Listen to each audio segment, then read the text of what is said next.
ịga ọfọ na omenala Igbo ihe enwe nzu gị nwee edo ka ịma nke bụ nzu malụ nke bụ edo inwe ọjị inwe ose ọjị mana o nwere ife nna adị na-agwa ndị mmadụ maka ndị be anyị nọcha ebe tere aka ha bịa ha sị gị na fe nwere nzu na fe enweghị ọjị na ife ndị a niile na-agalacha ọnụ ebe ahụ ha nọ iwu abụghị na ọ bụrụ na iji hụ ife niile a na ịyara aga ọfọ nya nke ndị ụka na-akpọ ekpere ife ndị a niile bụ sacramentals eji ekpe ekpere ịga ọfọ right mana iwu abụghịzi na ọ bụrụ na iji hụ all these sacramentals na ịma nga ọfọ maọbụ na ịgọcha ọfọ gị ọ ya ha dị ile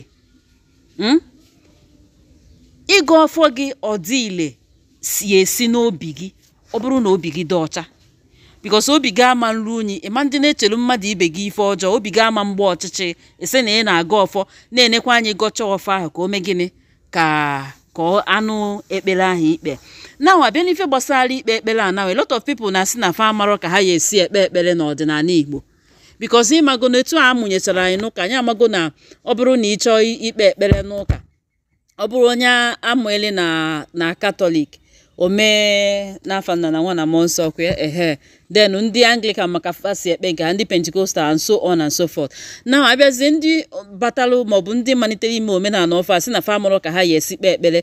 Now listen, let me tell you, mgbe ahụ ị na-etolite na nwatakịrị mgbe ụka na-adụbeghị mgbe ụka ababeghị ndị mmadụ isi hinne ọ na-abụ ife ike jee ime mama gị ma ọ papa gị otie nne m right mana kịta ọ na-abụzi ife ike jee ime mmadụ ọkpọ Jesu ma ọ Virgin Mary ma ọ St. Michael dị asọ ma ọ nna anyị dị asọ and so on and so forth. Now let me tell you, ịkwado ịga ọfọ na omenala Igbo nya ka eji asị gba mbọ malụ mmụọ niile gị na ha so ibido aja na be nna gị right.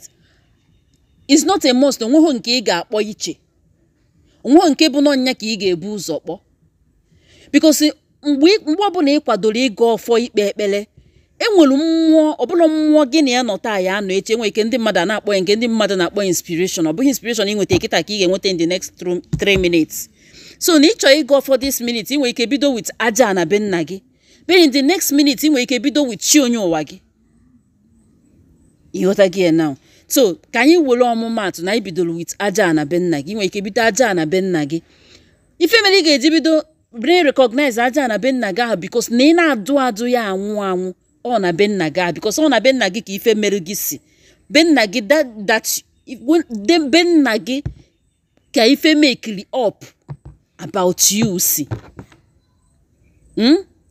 coupled with ikwu nne gị nya umere nne gị achọba ndị ichie so gị ọ na be nna gị maọbụ ịnaba ikwu nne gị mana ị ga-ebu n'ụzọ wee mee gịnị malụ nke be nna gị bifo ịchọba nke ikwu nne maka a na-ebu ụzọ malụ mma n'ụlọ wee pụwa ama ọ ndị be nna gị ga-abụ ha nọrụ fa anabata ndị nke ikwu nne gị mana ọ bụrụ na gị na ndị be nna gị adịrọ mma ndị ikwu nne gị bata ha ga-ebu ụzọ kụtụrụ ọnụ ha ndị be nna gị wee sị ha na nwa anyị a agwaghọkwa ihe abata be mmadụ karịa ya mgbe ahụ ndị ikwu nne gị ana.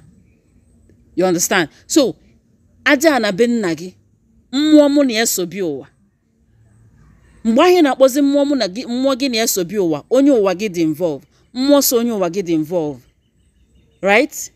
Ndị mmiri gị so do involve agwụ gị so do involve aja na be nna gị do involve ndị ichie be nna gị ndị bụ ụzọ wee gbawalụ gị ọgụ ndị bụ ụzọ bibe na ana be nna gị wee gbawalụ gị ọgụ. Ama m na-ekwu okwu ịgba ọgụ a kịta ụfọdụ asị na-enweghị onye gbalụ ha ọgụ. Ọ bụrụ na ha agbaghalụ gị ọgụ anaghị ịnọ n'ime na ị na-azọ na ana be nna gị ma mfu ya maka na ha ya elesi ya wepụcha anya itote ije chọrọ nke gị. Mgbe ịkpọkuchalụ mmụọ niile dị etu a ịkpọku ọnụ mmụọ be nna gị nụ kpatara o ji wee dị mkpa na ikwesịrị ịna na be nna gị malụ mmụọ dịgasị na be nna gị. Anyị mana a na-ekwu be nna ụfọdụ eche no it must be in your father's compound. No, your kindred. Kedu mmụọ dị na yoki? Kedu mmụọ ndị be nna gị ogbe be nna gị na-eje na ya? Mmụọ niile a ka ọ ga-abịa ịkpọkucha ikpọkuo n'elu kpọkuo ana kpọkuo chi ukwu maka na bifo ụka abịa na ndị be anyị amalụgo ife wuchi eji enwe chi eke nwee chi orie na ndị otu ya wee gabazịa.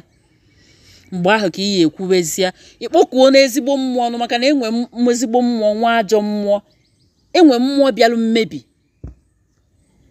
Mgbe ahụ ka ị asịzi na ndị na-akpọ ọwụ ndị na-alụ ọrụ ọma na ihe akpọ ndị na-alụ ọrụ ọjọọ, ihe akpọkwanụ ndị aka ogheri, ndị agba ezi ka mmụọ na-emerụ gị ife, mmụọ na-eme ife ọma bịalụ za gị ekpere.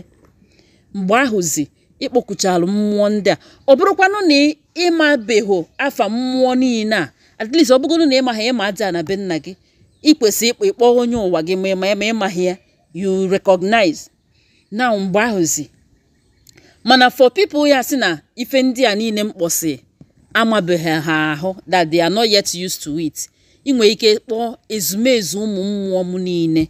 Kedu ife wu ezumezu? Nya ozuzu oke ha.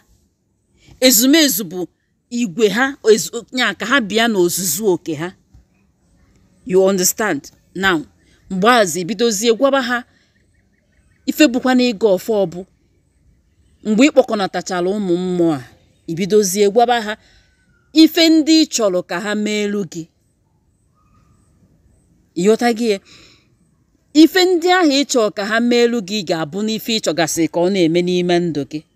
Emesị gwabazie ha ndị ịchọghọzi ka ọ na-eme. Ịchọghọzi ka ife anya mmiri na-eme na ndụ gị. Ịchọghọzi ka ife ike na-eme n'ime ndụ gị. Ịchọghọzi ka mmụọ akpọmasị dị n'ime ndụ gị. Ịchọghọzi ka mmụọ maọbụ mmadụ na-agba gị ụchụ. Ịchọghọzi ka mmụọ maọbụ mmadụ na-ebu gị agha wee dịrịzie gaba. Emesizi gwawanụ ha na ịchọ ka ife ụtọ bịa n'ime ndụ gị, na ịchọ ka isokwa n'ibe gị malụ mma, ịchọ ka iso ibe gị mee nke a, ịchọ ka ịkọ ọgbọ gị, ịchọ ka ime nke a. Ịghọta gị? Ọ ya kpatara ndị be anyị ji si na anyị bụ ndị Igbo anaghị ekpe ekpere, ọfọ ka anyị na-agọ, maka mgbe ịkpọtụchara ụmụ mmụọ nkata ka gị na ha na-akpa. Mana onye na-ekpe ekpere, you are depending ka biko no, we say what we want. Kpatara iji wee kwenye na ike du n'okwu ọnụ, n'otu aha isi kwuye ka o si du. That is why anyị ji asị anyị anaghị ayọ. We say what we want, we discuss with them and tell them what we want, and it will begin to manifest. Onwe question ọzọ? Tụsa ozi ya.